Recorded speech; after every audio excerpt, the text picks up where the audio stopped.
Yo, what is up guys, Boy here, aka Blue Collar Sports TV. Hopefully you guys are doing well. If you're new here, smash that like, hit subscribe, all of that good stuff. So essentially this video is a full card preview for Alexander Povetkin versus Dillian Whyte 2.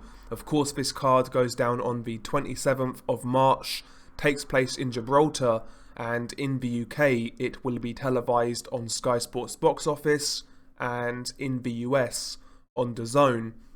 And yeah, basically this video is a full card preview. I'll run through the undercard and give you my thoughts on each fight. I'm not going to talk too much in regards to the main events because on my channel there is a full preview and prediction for that fight.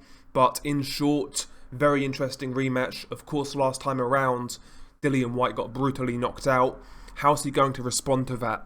It's going to be very interesting. Stylistically, you know, this fight is going to be fun. I believe somebody's getting knocked out, and it's going to be interesting to see who it is. You know, the thing I like about this rematch is, basically this rematch really does carry a lot of significance for both guys in regards to their future careers going forwards. Basically everything is on the line here. If Povetkin loses at 41 years old, he's basically done at the highest level. And if Dillian Whyte loses again, then that really is a long way back.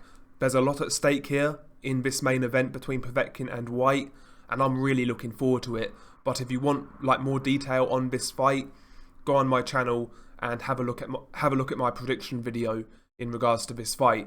But now that's out of the way,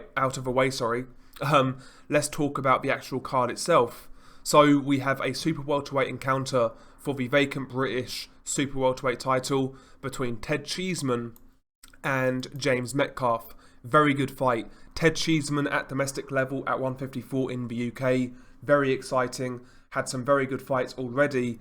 And James Metcalf is an unbeaten guy. A bit of a boxer puncher. He can move a bit. Very selective with his shots. Doesn't waste much. He's a guy who likes to counter. He can move a bit. He is the boxer in this fight. Ted Cheeseman is the volume guy, the guy who will march forward, apply pressure, and he'll try and break you with that pressure. This fight's going to be interesting. Will the pressure of Ted Cheeseman be enough, or will it be better back foot boxing of Metcalf be enough?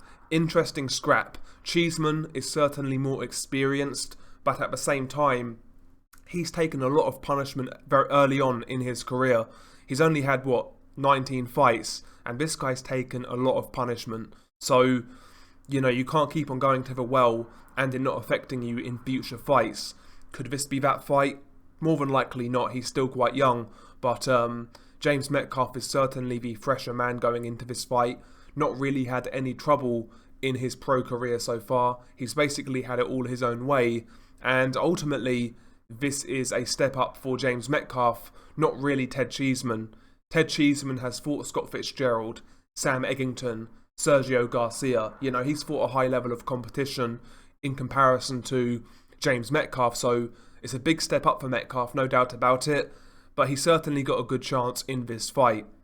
For me, this is a 50-50 fight, to be honest. I might lean towards James Metcalf based on his boxing, but I find this fight extremely hard to call. I have to be honest. It's one of those pick'em fights. It could genuinely go either way, and I wouldn't be surprised to see any result in that fight, if I'm being honest. So it's a good fight, interesting fight, and it should be a fan-friendly fight. That's the main thing. So yeah, good fight all in all there between Ted Cheeseman and James Metcalf. We also have a battle between two unbeaten welterweight prospects, Chris Congo versus Michael McKinnon. Interesting fight again. Chris Congo, a lanky boxer puncher. He's kind of awkward, he's tricky, and in his last fight, he picked up a career best win over Luther Clay. Michael McKinnon, he's been fighting a lot on MTK cards. Not a big puncher, but he himself is a pretty tidy boxer. Decent work rate, but you know, I have to be honest, while I think McKinnon could trouble Congo for 2 or 3 rounds, I just don't believe he's got the physical strength, the punching power to keep Chris Congo honest. So in this fight, I would expect it to be competitive in spots, but ultimately the harder punches, the greater strength of Congo should see him win this fight, but it's a good test for him. You know, I think Chris Congo is a pretty good prospect in the UK at welterweight. Again, I'm not saying he's going to go to world level or anything like that, but he can be involved in some good domestic scraps, and he's certainly a guy to watch out for. So in this fight, I would take Chris Congo, I would say by, probably on points, I'd say Chris Congo on points, or maybe a late stoppage, but a decent fight, you know, something to look forward to there. Interesting heavyweight fight on the undercard. Eric Pfeiffer versus Nick Webb. Now, Eric Pfeiffer obviously was a very good amateur, fought in the World Series of Boxing, and as a pro, he's amassed a record of 7-0. I've seen a couple of Eric Pfeiffer fights, because back in, well, a few months ago, Eric Pfeiffer was supposed to fight Daniel Dubois, and as a result of that, I researched some of this guy's fights, and as a pro, he's not really been looking too good so far. He's been struggling against journeyman, he's been dropped, so Eric Pfeiffer to me is not a high level prospect in the heavyweight division. But Nick Webb, you know, Nick Webb is an area level guy in the UK, maybe English level. He's very basic, he's very rudimentary, his defense is non-existent, his chin is pretty poor, his gas tank isn't great, but he can punch. I expect this fight to be a bit of a... I expect this fight to be exciting, to be honest, because Pfeiffer's not looked good as a pro. He's been dropped. Nick Webb, very basic, very poor defense, but he can crack, but he's also vulnerable. So I think this heavyweight fight here between Eric Pfeiffer and Nick Webb could be somewhat entertaining. And I would certainly have a look at the odds on this fight, because Nick Webb, I'm assuming he's underdog. I think Nick Webb as underdog might be worth a little bet, to be honest. But there we go. Good fight, though. You've also got Yusuf Kumari versus Kane Baker.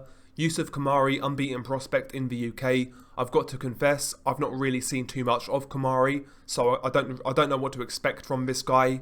Kane Baker is a durable journeyman at domestic level in the UK. In his last fight, he actually beat one of Tony Bellew's prospects, who was unbeaten. So Kane Baker, one of those guys where if you're not good enough at a certain level, he can definitely find you out. But ultimately, if Yusuf Kumari has any real talent, he will beat Kane Baker. One of those sort of fights. Another heavyweight fight on the undercard, you have Fabio Wardley versus Eric Molina. Perfectly acceptable fight for Fabio Wardley. He's a young prospect in the heavyweight division. He's only 10-0. And I think Eric Molina is a decent opponent for him, if I'm being honest. You may say, well, Eric Molina is shot, you know, he's seen better days. That much is true, but you have to consider Fabio Wardley had no amateur background, 0 amateur fights. He only had 3 white-collar fights before pro boxing in the UK, so this guy has no experience whatsoever. And even this version of Eric Molina in his 11th fight, to me, is a perfectly acceptable fight.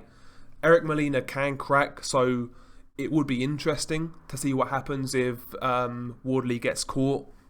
But ultimately, I think we're all expecting Wardley to come through here and get the win, and more than likely get the knockout. But it's a decent test, you know, it's not too bad.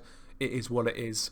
And last, lost my voice there, we have Campbell Hatton making his pro debut at super featherweight, according to BoxRec. Of course, Campbell Hatton is the son of Ricky Hatton.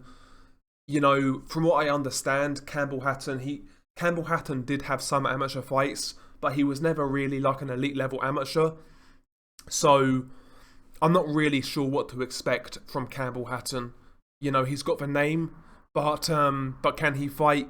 We shall see in the future.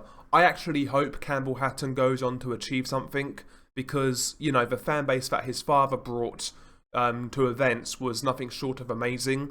If Campbell Hatton can be half as good as his dad, then we're going to have some real good nights in store with young Campbell Hatton. So, yeah, I am interested to see what he looks like, but as we can see on BoxRec, he is fighting the dreaded TBA. So, yeah. But all in all, yeah, this card, very good main event. There's a couple of fights on the undercard I am interested in. Not the strongest card in the world, it has to be said. Am I going to buy this card? more than likely not, if I'm being honest. I'll find another means of watching it. Nearly slipped my tongue there. But yeah, the card's okay. Great main event. And yeah, share your thoughts below. It's been your guy Delboy. Peace.